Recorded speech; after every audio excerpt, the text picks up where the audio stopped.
Honorable members, prayers. Let us pray. Almighty God, we humbly beseech thee to look with favor upon this Parliament of the Republic of Ghana. Grant that it may perform its high duty as in thy sight. Give divine guidance to the President of the Republic. Endow members of Parliament and ministers of state with discernment and vision, integrity and courage, that through the labors of government, this land and people may be well and truly served, and that good purposes for the common human life be realized in our midst. Amen. O God, grant us a vision of our country, fair as it might be, a country of righteousness, where none shall wrong his neighbor, a country of plenty, where evil and poverty shall be done away with, a country of brotherhood, where all success shall be founded on service and honor shall be given to the deserving, a country of peace, where government shall rest on the will of the people and the love for the common good.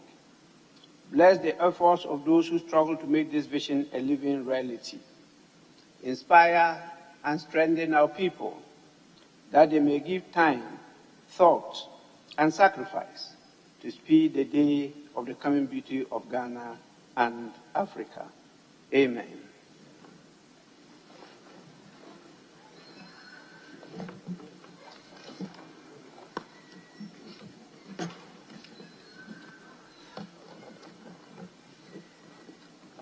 Honorable members, I have not received any message from His Excellency the President, and I don't have any formal communication today. And so we'll move straight to item 4 on the order paper. That is correction of votes and proceedings and official reports. We will start with the correction of votes and proceedings of Thursday, 27th October 2022. Page 1, page 2, page 3, page 4, page 5, page 6, page 7,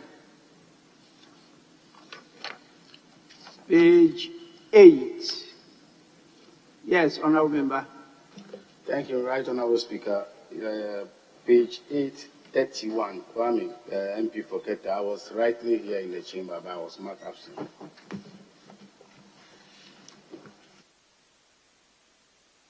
Sorry, you said you were? Marked absent. Yes. Page 31. I was rightly here in the chamber. Even the leadership cannot. I was once even holding the fort for the leader. Honourable Member, there's usually a list that is circulated for members present to attest their signatures to. Yes, Honourable Speaker. It's not on the list. Yes, but with the clerk and then even the table office, most of them saw me yesterday in the chamber. Are you sure you heard what I said? You didn't hear. Did you hear me?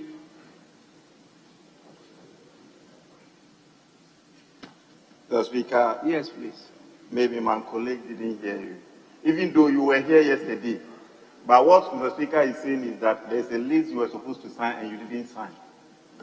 So maybe that is where the problem is coming from. Honourable members, once again, in order to assist the table office to be able to rightly compile the names of members who attend plenary session, please always ensure, once you've attended, to sign a list against your name.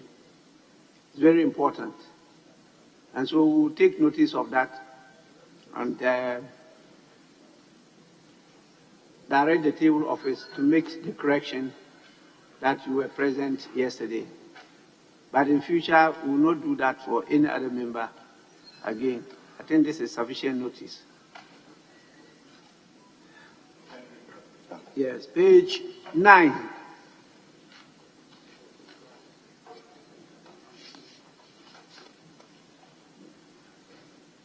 Page 10. Page 11. Page 12.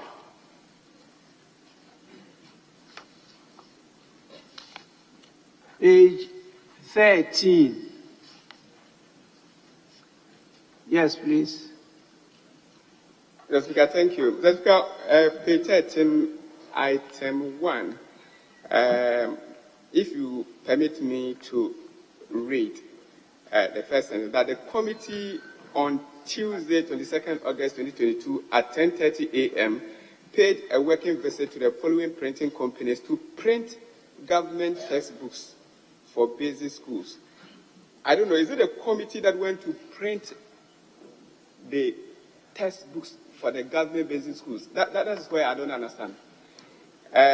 If you check on a page that you've not gotten, that one, they said the committee visited, the committee paid a working visit. That is page 15. We've not gotten there. But that sentence said the company paid a working visit to contractors contracted to print. They visited contractors contracted to print on page 15. But page 13 indicated that the companies, yes, so I'm beginning to think that there should be an omission somewhere. Yes, you are right. So I'll draw the attention of the table office. Thank you, Mr. Speaker. To make the necessary correction. Because it's not a company that went there to print the textbooks. I think that they visited the companies that are contracted to print the government textbooks for basic schools. So table office, kindly do the necessary corrections. Page 14. Page 15. Page 16. Page 17. Page 18. Page 19. Page 20. Page 21.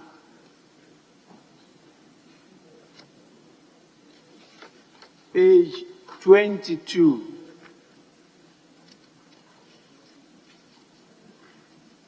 Page 22, yes, Honorable Member. Once again, thank you, Mr. Speaker. Mr. Speaker, item 3, in attendance, the first name, Ms. Vida Dote. Mr. Speaker, I know the lady very well, and the spelling of the same name, the Dote, is Dirote. The spelling is D-I-O-R-O-T-E-Y, not Dote. Vida Dirote. Thank you, Mr. Speaker. Sorry, can we get the spelling again? D-I-O-R-O-T-E-Y. Dirote. D-I-O-R-O-T-E-Y. Dirote. Oh. Thank you, Mr. Speaker. Yes, that is quite a unique name, unknown to many. That is why maybe table office is not Dote, it's Dirote.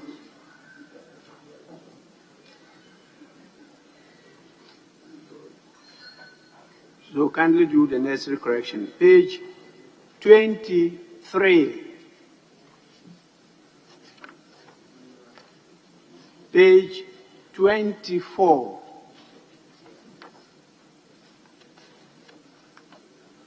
Page 25.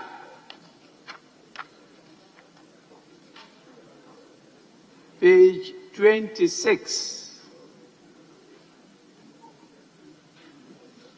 Page 27.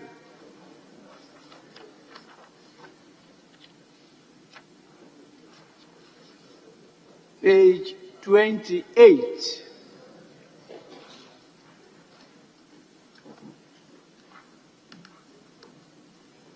Page 29.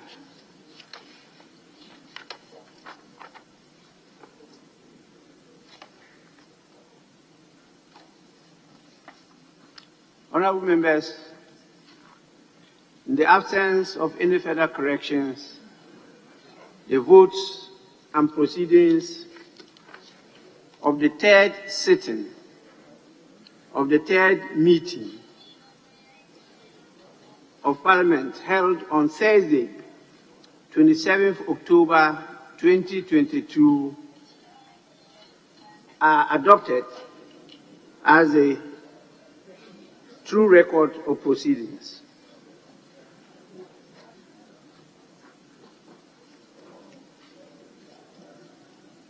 We will now move to item 5 on the order paper, which is a business statement for the second week. Chairman of the Business Committee. Yes. Speaker, with respect, the Majority Leader is unavoidably absent, and I will seek your kind leave to present the business statement on his behalf. Yes, Minority Front Bench. The Speaker, per our rules, is a member of the committee and is well positioned to present it on behalf of the Chairman. Honorable members, the Majority Chief Whip, who is a member of the Business Committee, to present the report of the committee for and on behalf of the Chairman of the committee, who is the Majority Leader. Please, you can do so now.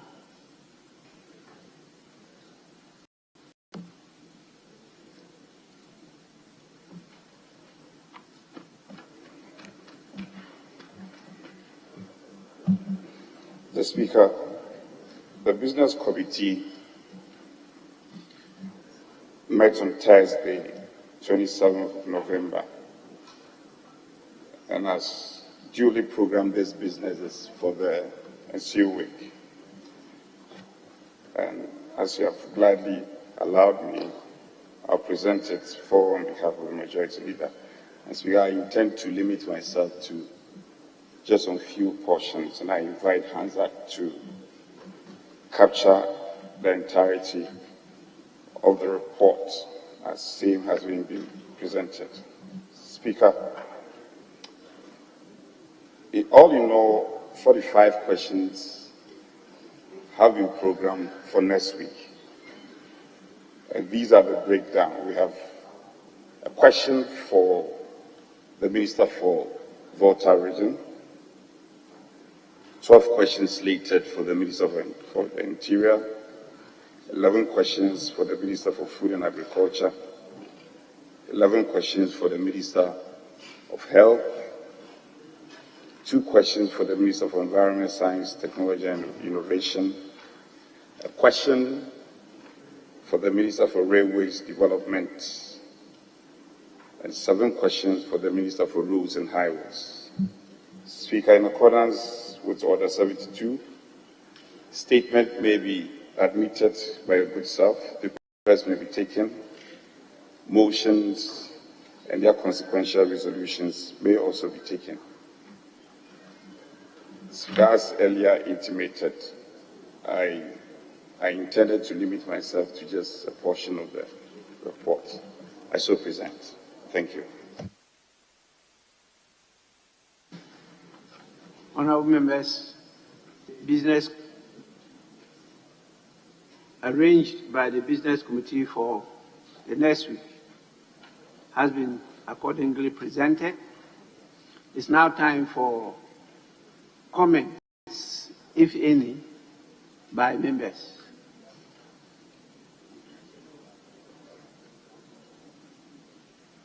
Yes. Thank you, Mr. Speaker.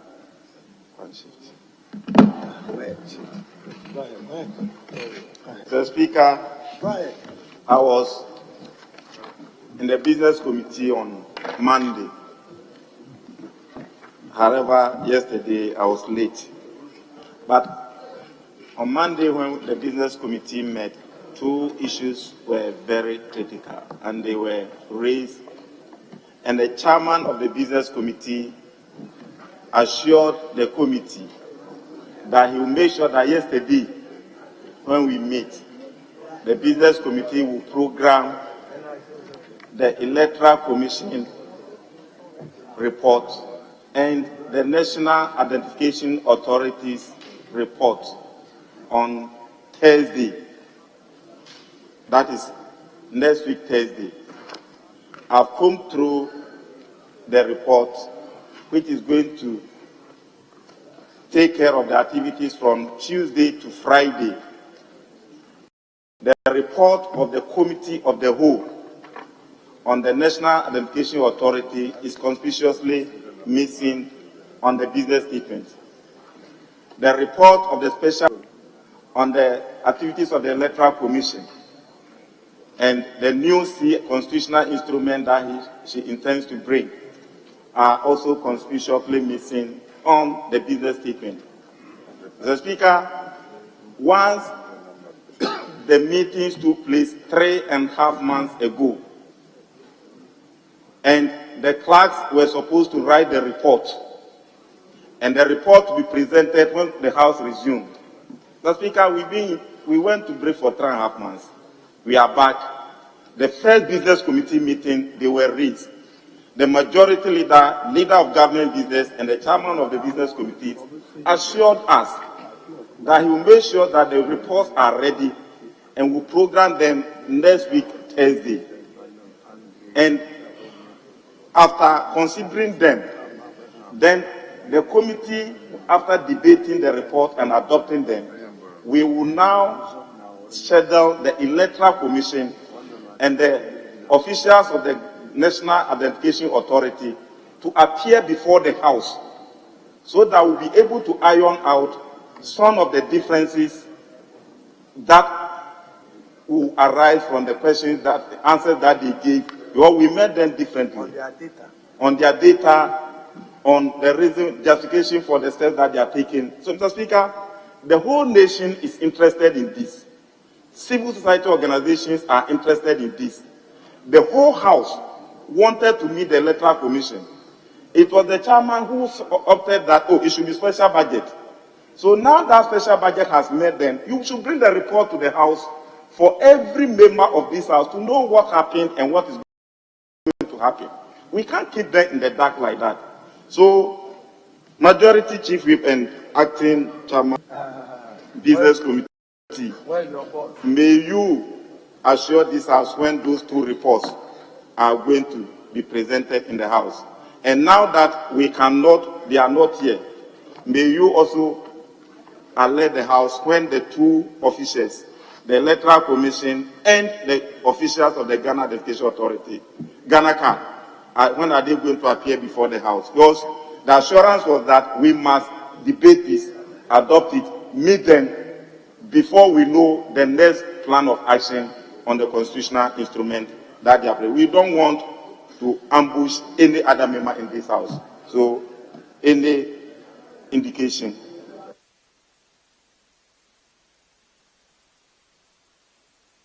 Honorable members, any more comments before he comes in? Just wait, take note of the comments, and then when you come, you respond. Yes, please. Mr. Speaker, just two observations. One is Article 1876 of the Constitution, and with your indulgence, I refer to it. It's a matter that I brought up strongly at the Business Committee Mr. Speaker, we need your guidance.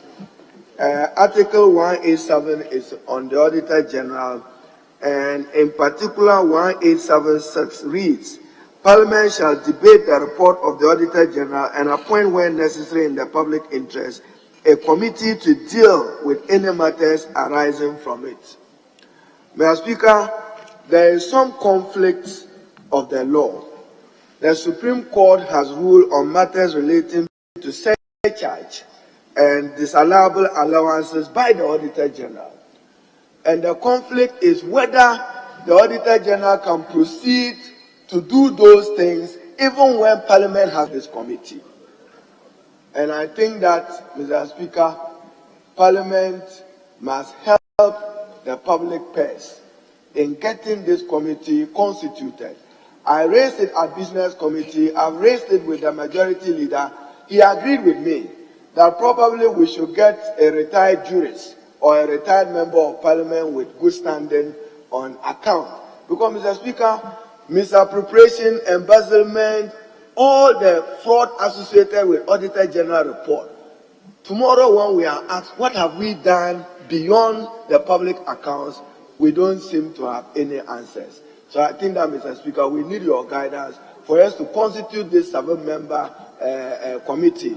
Yourself, you've chaired this committee, and with pride you discharge yourself like the Honorable Kandapa and many others who have chaired it. But beyond public accounts debate, what should we do vis-a-vis the Supreme Court ruling?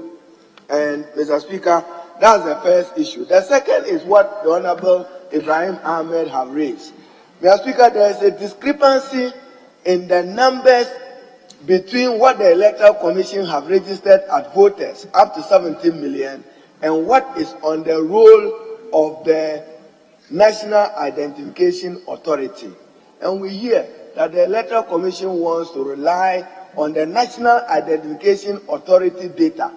The primary question the Honorable Ahmed is asking is, so what has happened to the Electoral Commission's own biometric data? That today they are avoiding the use of their own biodata they collected, and they want to collect biodata from the National Identification Authority. But we need a reconciliation of the numbers, because we are very Article 42 confers a right on Ghanaians to be registered as voters by the Electoral Commission. And, Mr. Speaker, the National Identification Authority is unlike the Electoral Commission, which by virtue of Article 45 says that it shall not be subject to the direction and control of any person or authority. The words are mine, including the President. But National Identification Authority is subject to ministerial control. And therefore, we want the two bodies to come here, Electoral Commission, NIA. Let us see the discrepancy and variance in your numbers, because we will not, Mr. Speaker, accept any attempt by the Electoral Commission to disenfranchise any Ghanaian because they want to rely on an ID card which is not available to Ghanaians. And we mean serious business on this matter. That right, we will jealously protect and safeguard the provisions of Article 42. So, Mr. Speaker, what the Honorable Ahmed is saying is that the two institutions must come here, and then we will hear them, and then reconcile the numbers. In fact, the Electoral Commission must further explain to this House how come 2021-2022 Ghanaians of age 18 years have not been given the opportunity to be on the electoral roll. That's a denial of the right under Article 42. Mr. Speaker, the Constitution imposes a burden on us to protect this Constitution. So any effort by any institution to erode that right, we will resist it and resist that oppressor's rule. Thank you. Yes, Chairman. Speaker, I don't think there's a cause of alarm. And in this House, as is practice, many occasions there are businesses that have been discussed at the Business Committee and inadvertently been left out when the business statement is finally presented. I think this is pure omission. because I was at the business committee, just as my colleague said, it was mentioned and the majority leader gave indication that he will eventually ensure that he finds expression in the business statement. I guess it's because the report is not finally done with. So we will relate appropriately and get the report so that we can present the report duly. But speakers to programming for these institutions to appear before us, I don't think there is any difficulty. That would also be done. So I will relate properly to the chair of the business committee, and I'm confident that the needful will be done. I couldn't have agreed more with the minority leader on Article 187, I think specific clause 6. Many occasions when Auditor General's report has come up, this matter has always come as a subject of discussion. And more often, we've paid just a lip service to work. Practically ensuring that this thing is implemented has always been left undone. The Speaker this morning related duly why still the ad hoc committee has not been formed. I want to assure colleagues that we will relate properly to the majority leader and chair of the committee. And the minority leader rarely admitted that the leader of government business also agreed that matters related to 187 is something that should not be in doubt. So I don't think we are at cross purpose. We are all speaking to the same concern, and I'm confident that eventually we will resolve all these concerns. So to double assure you that these institutions will be programmed duly when the necessary consultation is done. Speaker, thank you. Yes. Right Honourable Speaker, I thank you for the opportunity. I want to find out from the Chief Whip if it will be possible to schedule the Common Fund Administrator urgently to meet with members to apprise us on steps she's taking to make funds available to regional coordinating councils and district assemblies, since the inability to release these statutory funds are making the regional coordinating councils and assemblies dysfunctional. Basically, people go to work and do nothing because their budgets cannot be implemented due to lack of funding. Mr. Speaker, I believe it's affecting effectiveness of members of parliament as well, because we have also leveraged on the little that comes to us to support the little projects in our community. So if the leader of government business can schedule this assembly's common fund administrator to also appear before the House to apprise us on what's going on. Thank you, Mr. Speaker, for the opportunity. Yes, Chairman. Well, there's another person. Just take the two together and then you can respond. Yes, please. Thank you very much, Speaker. Speaker, mine is to do with the Agric Minister's appearance to answer some questions. During the last days of our second meeting, I filed a question which was admitted in paper, including the answer for the Agric Minister to come to the House to answer. He came around, but he did not get the opportunity to answer the questions, to read out the answers. I've realized he's been scheduled to appear here again on the 2nd of November to answer some questions. But these questions that were published on the other paper that he couldn't read have not been added. I don't know whether it is the consideration that once they've been published, it is answered. So, Mr. Speaker, I can take the next step as far as the answers published in the other paper is concerned. Thank you. Yes, Chairman, you may now respond. Oh, sorry. Yes, please. Thank you, Right Honourable Speaker, for indulging me. The Speaker, mine is to find out from the Management Committee of the Parliamentary Friendship Association why there seems to be a lack of progress after your good self inaugurated the management committee in June of this year, 2010, whereupon you called on all of us to actively participate by joining these associations to improve our parliamentary diplomatic skills. Mr. Speaker, one would have thought that by now members would know which friendship associations they have been assigned to, the leadership thereof, and would have initiated some level of activity. Mr. Speaker, that is not happening, and I think it is only fair that we know why. Thank you, Mr. Speaker. I think the chairman can now respond.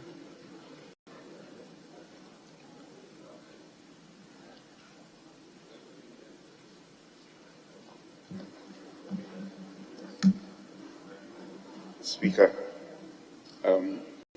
first concerned by my good friend, General Kwame Abuja.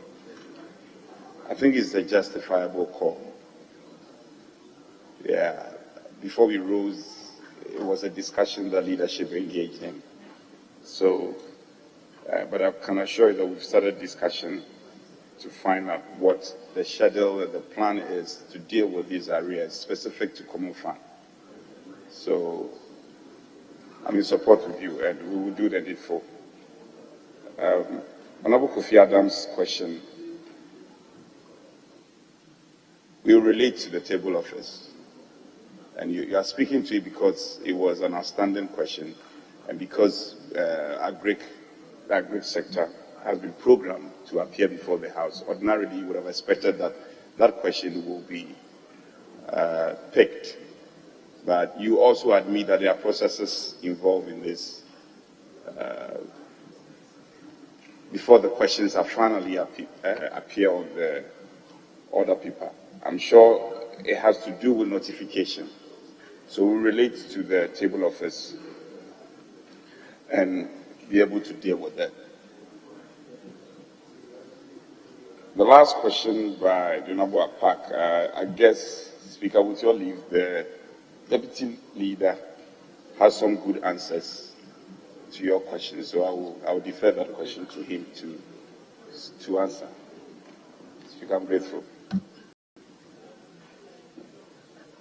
Yes, honorable members, before I move to the adoption of the report, it's important for me to add a word to the issue that has been raised in connection with the Public Accounts Committee's recommendations.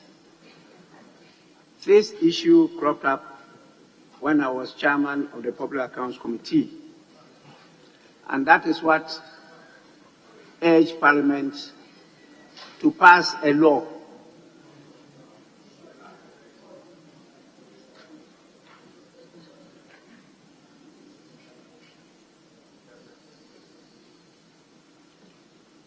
that is what made Parliament to pass a law to establish the Public Accounts Committee recommendations implementation committees at every MDA, so that after the recommendations are adopted by the House, those committees were empowered to take them on and see to the implementation or rectification or whatever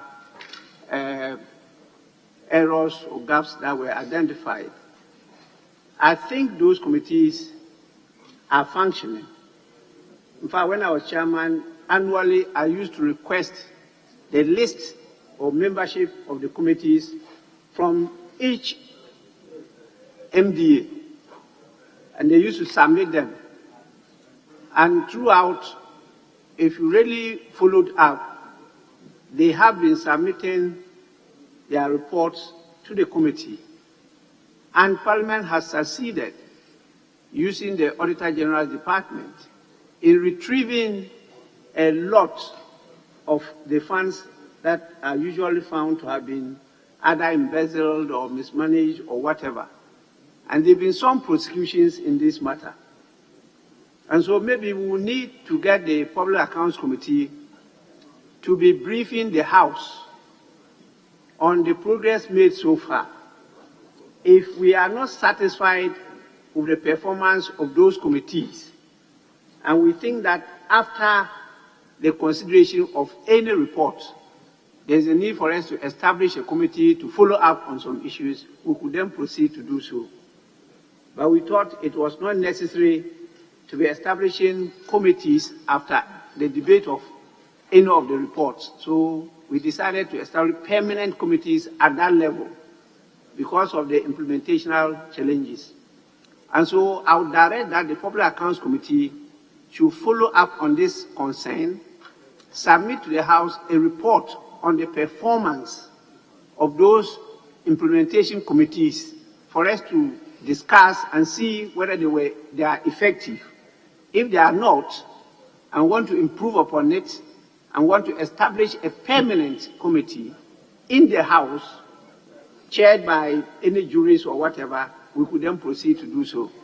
But it's a concern not only of members, but of the entire country, and it's something that we have to take very seriously. I do not see the chairman of the Public Accounts Committee. I have information that is on national assignment out of the country, but I'm sure some members of the committee are available and they should draw his attention. And I believe that within 1 month, we should get the report before we go on recess.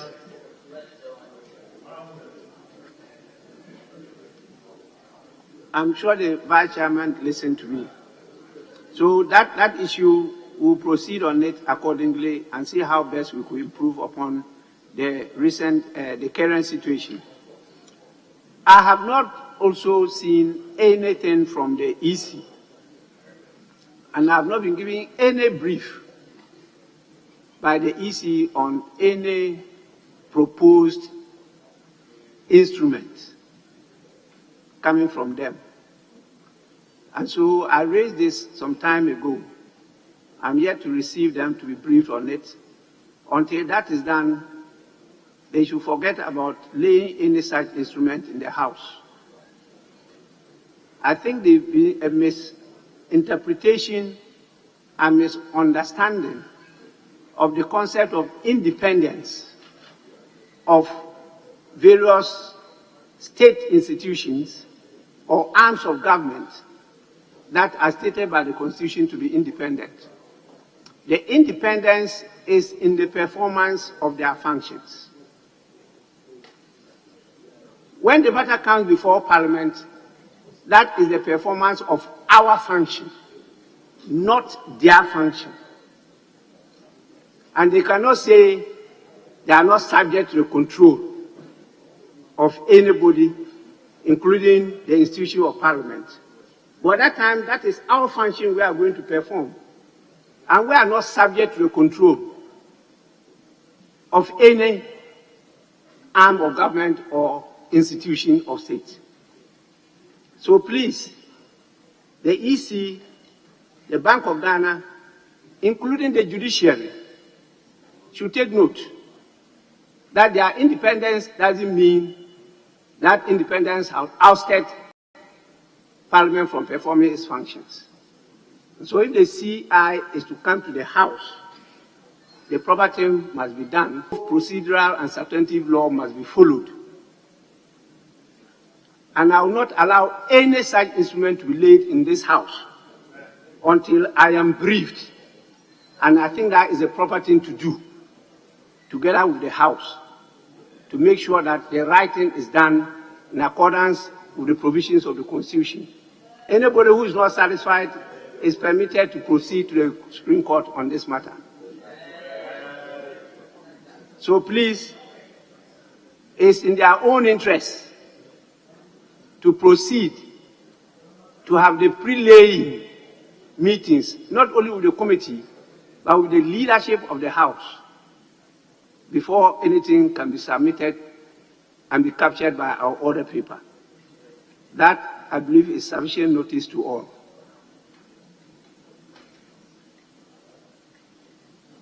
Honorable members, on the issue of the Parliamentary Friendship Associations, I say I am really down-spirited that it has taken such a long time for the House to get to know the membership of these friendship associations and to write to our various associations and parliaments the full complements of these associations. On daily basis, I receive requests from various parliaments and associations asking for the list of our members. And I've always minuted them to the clerk. It's recently I've been briefed that they have to be inaugurated, and they have not been inaugurated. And so I directed that they should get a date for us to do the inauguration. But these are urgent matters. Anywhere we go, if we are having bilateral meetings, these things are usually raised. Please, the management committee should take due notice of this and act urgently on this matter. For the issue of the District Assembly Common Fund, I'm sure the information will have been sent to the administrator. And I think that, as the acting chair has stated, due notice has been taken and action will be taken accordingly. Do you expect me to recognize you? Mr. Speaker, under normal circumstances. The circumstances are not normal. Yesterday, I asked you to see me immediately after this end. Oh, yes, Mr. Speaker, there were some emergencies, and I duly communicated to your usher that there was yes, Mr. Speaker, because he said you were in, and there were some people with you. So I communicated to him that there was an emergency that would take me out immediately. I did. You communicated to my usher, yes, not Mr. to me. Speaker.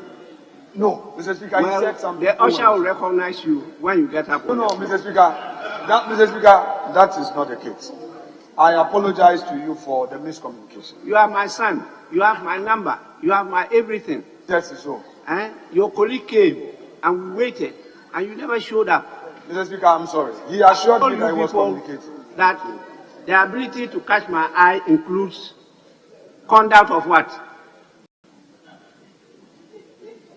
Good behavior. So, this one, that will be your last. Give you. Mr. Speaker, you know I always. Yes. I'm always. Now you caught my eye. You can say what you want to say.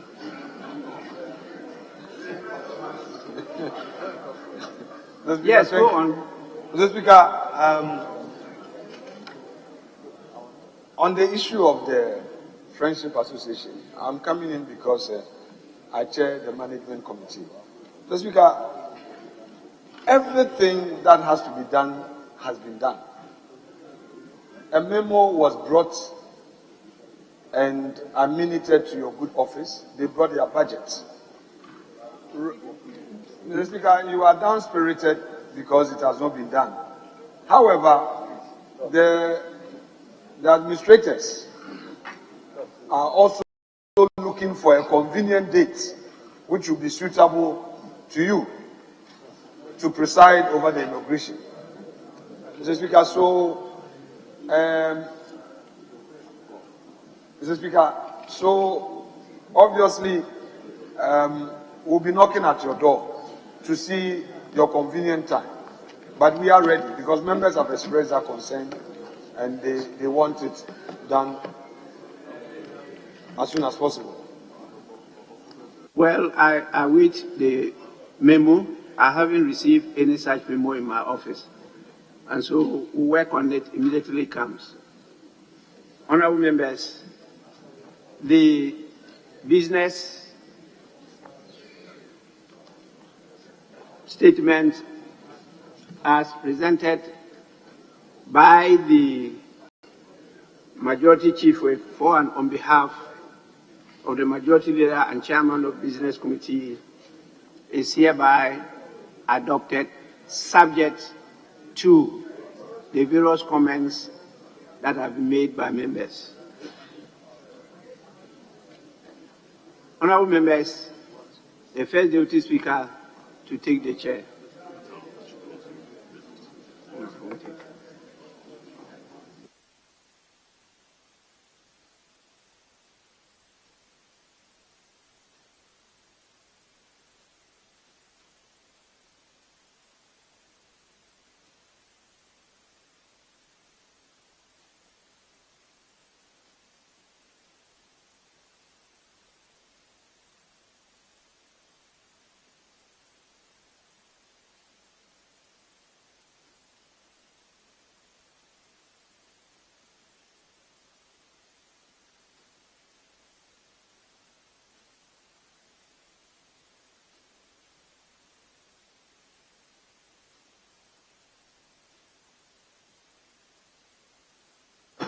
Yes.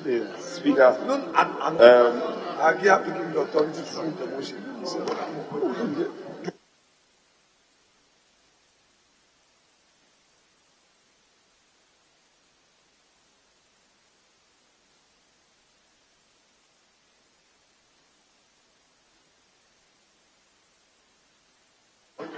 Yes, can I hear you?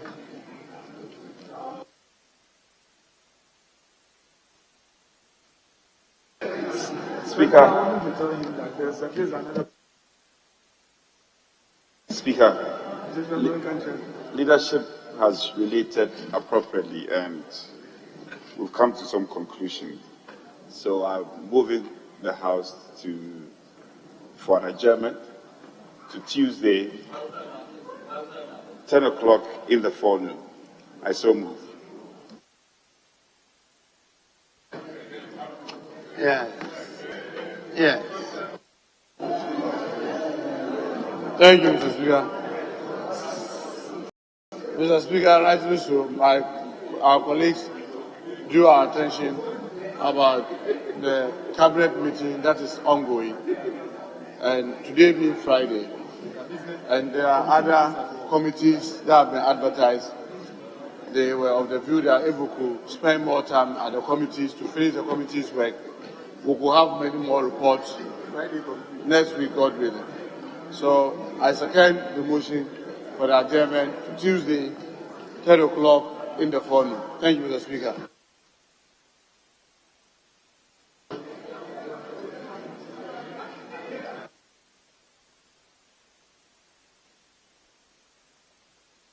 Honourable members, the motion for adjournment has been moved and seconded.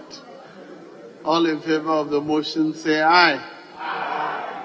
All against say no. The ayes have it. The motion is carried. The House is accordingly adjourned to Tuesday,